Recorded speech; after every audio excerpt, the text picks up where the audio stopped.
Hi, my name is Heba Saleh. I'm here to talk to you a little bit about something that's very near and dear to my heart, which is journaling for improving and enhancing your mental health. So, as we approach October 10th, which is World Mental Health Day, I just wanted to draw your attention to the overwhelming amount of research that has shown that journaling can be super therapeutic for different kinds of people. And so I, over the past year, have put together a journal. It's a culmination of a lot of work about mindset, about how we have the potential to grow. So it's a growth mindset focused journal. And I have it right here to show it to you. It's called 8 Moments. The inspiration for the name is from the fact that it takes about 8 minutes for the sun's light to reach Earth. And so as it takes that long, it's not long, but it's longer than you would expect for the sun's light to reach Earth, we also need as human beings to sit and have some time for introspection, taking a look at ourselves, seeing where we've been, where we are now, where we're going, and how we can make a plan for success. So the way this journal is set up is it is split up into 3 main sections. There's a future section to help you spell out your goals. There's a vision board to help you make a nice plan for what you want to accomplish. There's also a personality profile to help you spell out what your strengths and weaknesses are so that you can capitalize on those strengths. And then the main bulk part of the book is the present section, because we do live in the present. And it's split up into the 4 seasons. It is very seasonally inspired, as I do love the seasons, with each season focusing on 2 traits that we want to grow in our mindset. So for example, the winter season is focused on resilience and simplicity. The spring season is focused on consistency and mindfulness. The summer season is focused on flexibility and authenticity. And then the fall season is focused on accountability and gratitude. And so each section has a part to introduce the concept with some research to back it up. And then also has some journal prompts for those topics, as well as action items for each of those topics. So ways to simplify, ways to find accountability in your life, ways to be more flexible. So it really gives you tangible ideas for how to do that. And before and after the season, there's also a plan the season and a reflect on the season so you can measure and track your progress. And then for each single daily entry, this is just one example.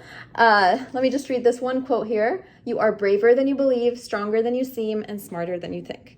So this is just one example of a quote. I tried to choose quotes that are applicable to both the season and to the traits that I selected for each season. So that's on the top here for inspiration. It's not dated, so you can date it and circle the day of the week. Top 3 tasks is a proven way to help you accomplish tasks faster, because you've spelled out just the most important tasks that you need to get done that day. Grateful for, you need to write things that you're grateful for. There are journals that are focused on just gratitude, but I found it to be a great way to think about what benefits we have all around us in our lives and how we can just notice all the good. And then here is some space that's open-ended space, so you can write it whatever you'd like to write about. The prompts are there for inspiration, but you do not have to stick to the prompts. And then finally, at the end of the day, you can fill out this health tracker. So I'm super passionate about health, and this is just a way for you to track your progress along all of these 8 different metrics: water intake, nutrition goals, sleep, activity, energy, social life, productivity, and mood. And when you track, you can notice trends, and then you can better help yourself. And then finally, at the very end, there's a section for the past. And so we are who we are because the past has helped shape us. We've learned, or we are learning some things from the past. And you cannot gain this insight unless you spend some time reflecting on it. So some of these could be painful experiences, could be traumas that you've been through. The good news is there is an overwhelming number of articles. Actually, there's maybe over 200 published articles on just this topic of expressive writing for trauma, for getting over trauma, or for releasing negative emotions. And so here is an example of what it looks like. So this is just prompts for insight from your past. And this is a section about expressive writing for healing. So this is basically a protocol that should be done at a time when you can be completely focused on what it is that you would like to express, that something that's happened to you or you've been through that has been challenging, and you write about it for 4 consecutive times for, I think, 30 minutes each or so. And at the end of those sessions, you will find some marked improvement in the way you think about it. And this is because all of those studies I mentioned have found time and time again that people do improve their way of thinking about those events. So the events happen, right? But the way you think about the events, the way the brain neurons fire when those events come to mind is different after you have addressed it and after you've dealt with it in this way. And so this is the way I chose to end the journal. And there is some space here, but it is recommended that you find another just lined paper that you could spell out your thoughts and everything that go through that protocol within. And then you can toss that or keep it for your reference. It's up to you.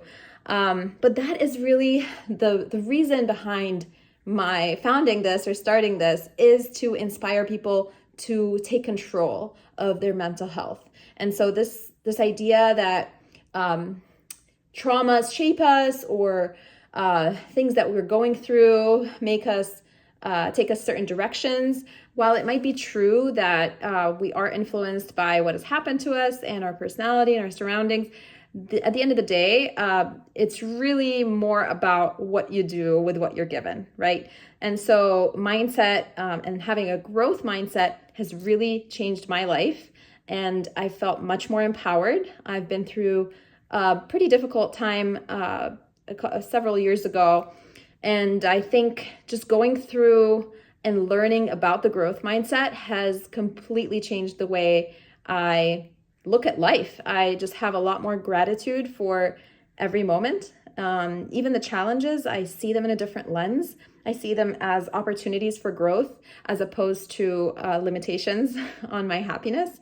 And so that is something that I invite you to join me on. We are going to go through this journal as a group. So there's going to be small groups focused on these topics, these traits, and we're going to go through that throughout the year. And I'd like you to consider signing up so that you can maintain that consistency. So I have full faith that anybody can do this on their own, okay? But the reality is, if you're not consistent, then you do not reap the benefits. And so I would like to give you that sense of accountability that you might not find elsewhere. And so join us at 8moments.com, and I hope to have you in the first cohort of our mindset group. I hope to see you there. And again, my name is Heba. I'm the founder of 8 Moments. I also have a company called Key of Life Ventures, and I help small businesses reach their full potential through different marketing campaigns and content creation. And so if you find any of this intriguing, feel free to reach out to me, and I would love to hear from you. Have a great and wonderful day ahead. Take care. Bye-bye.